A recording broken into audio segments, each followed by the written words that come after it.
The record books will show that this game slipped away from Manchester City in the 56th minute, when Mohamed Salah scored and left them needing a further 4 second-half goals. In reality it was probably over some 26 minutes earlier in the evening, when referee Antonio Mateu Lahoz, from Spain, informed Pep Guardiola he would spend the remainder of the match in the stand. There is a reason an orchestra has a conductor. He does not play a solo, not even an instrument, but he shapes the performance of those who do.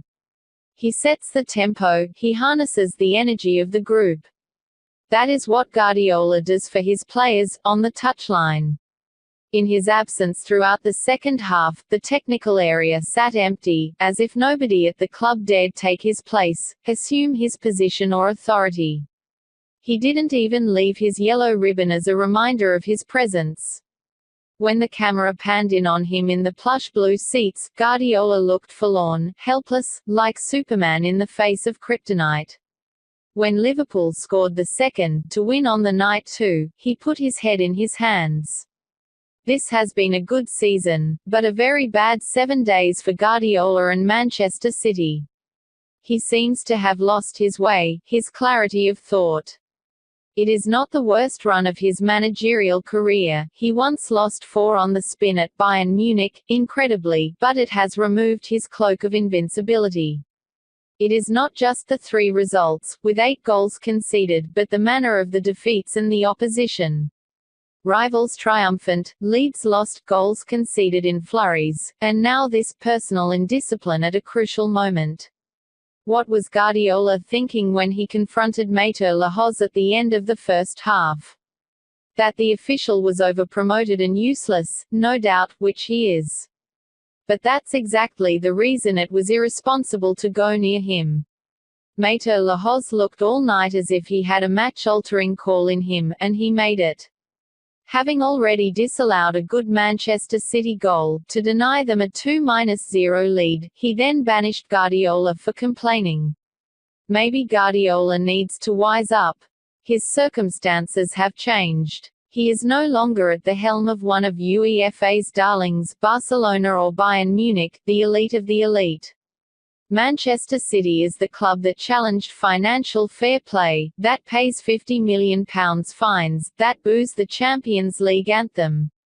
Equally, one can only imagine the wider Spanish view of a high-profile individual who wears his support for Catalonia's self-determination as a badge of honor. That is not to say Mateu Lahoz was settling scores, for his employers or his nation, just that Guardiola is no longer on the side of the Angels. When his anger spilled over he was treated like any old Mourinho. No wonder he looked stunned. This is to take nothing away from Liverpool, who thoroughly deserved their emphatic victory over 2 legs. An aggregate score of 5-1 was every bit as masterful as it appears and, just as questions are being asked of Guardiola, so Jurgen Klopp deserves every ounce of praise thrown his way. His team having been outplayed in the first half, he got them in and sent them out rebooted in the second, more ambitious, unafraid to gamble, and within 11 minutes their away goal had ended the tie as a contest. Most importantly, they were clinical in a way Manchester City were not. They took chances where their opponents squandered, just 3 shots on target in 180 minutes. Having crushed City's spirit with the first goal, it was almost inevitable that they would go on to win the match. Jorginho Wijnaldum started the move that led to Liverpool's equaliser, finding Salah who freed Sadio Mane, staying upright when it would have been tempting to fall in the area under pressure from his City pursuers.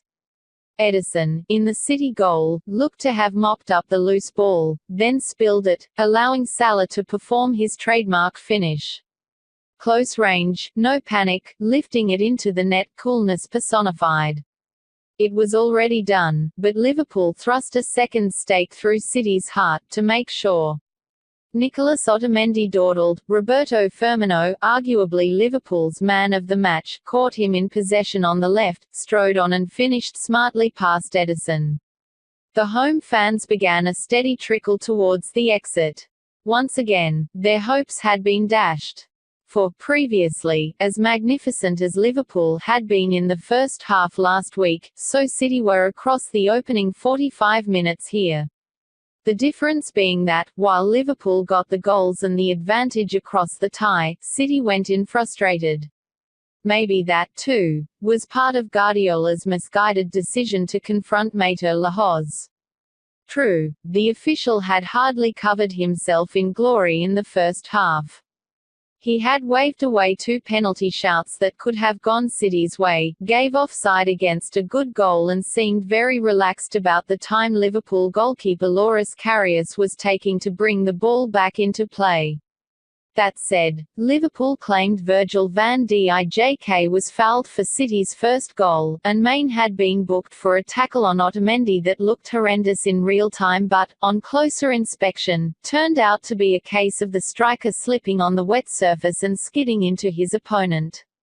It was sheer bad luck, not ill intent.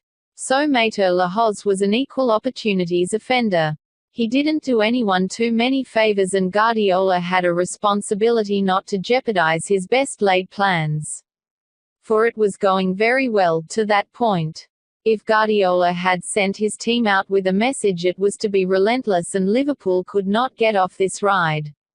The passing carousel, Sir Alex Ferguson would call it when his teams faced Barcelona, but this was more a wall of death. It spun, but faster. City met Liverpool's fire with one of their own, fast, furious, bald boys and Edison recycling in an instant. Liverpool were never allowed to gain composure, to step off, to stop moving. It did not help, either, that they conceded from the first attack of the game. Just 1 minute and 57 seconds had passed when Manchester City scored. Van Dijk has been credited with stabilising Liverpool at the back, but he flapped here, losing out in a challenge to Raheem Sterling and debating the decision rather than moving on with the game. The ball was played back into Sterling, who broke through the gap vacated by Van Dijk and squared to Gabriel Jesus. So ineffectual in his last 2 games, the first leg and the derby on Saturday, his finish was mustered here. He beat Karius at his near post, first time. Then, those controversial calls. Bernardo Silva had a shot on 30 minutes blocked by James Milner, who looked to have moved his body, including his arms, towards the ball. Mateu Lahoz was unmoved. Next up, a challenge by Andrew Robertson on Sterling that certainly looked like manhandling, even if the City man tumbled quite easily. Was it a penalty? Maybe. Seen them given? Definitely. Finally, the goal, turned in by Sane after Karius had come for the ball and failed to collect. The scorer was flagged offside, which he would have been, had the ball not been diverted into his path by Milner. It was this, in particular, that Guardiola seemed incensed about. His mood would not have improved when Bernardo Silva hit a post. And it was all downhill from there. Thanks for watching this video. Please like, comment, and subscribe my channel.